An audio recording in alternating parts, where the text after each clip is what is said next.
Brian Clough's final home game was the Sheffield United defeat when Forest sadly got relegated, which I went to and cried.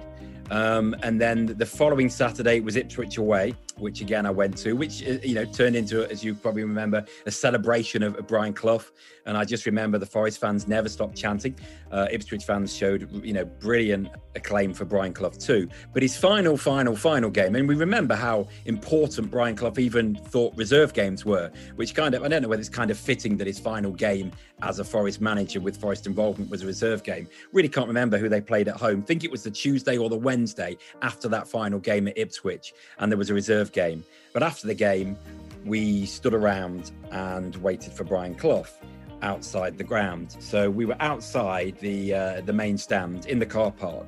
Now at the time, his office looked onto the car park, but the windows were really high. So, there was light obviously that went into his office, but you couldn't see.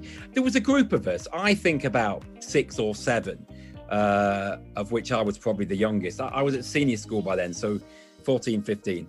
Anyway, so we waited and we waited and we waited. And even one of the people who was waiting had a ladder, and he put the ladder against the wall of the office of the main stand that looked out and looked in. And he went, yeah, Clough is in there. There's a few other people in there as well. Oh. I don't know whether anyone saw him. He came down. I remember somehow someone from the club was aware we were there and said, Brian is aware that you're here. And I feel like we waited 2 hours. Could have been more, could have been less. It feels like 2 hours. And suddenly a side door opened and there we were allowed in.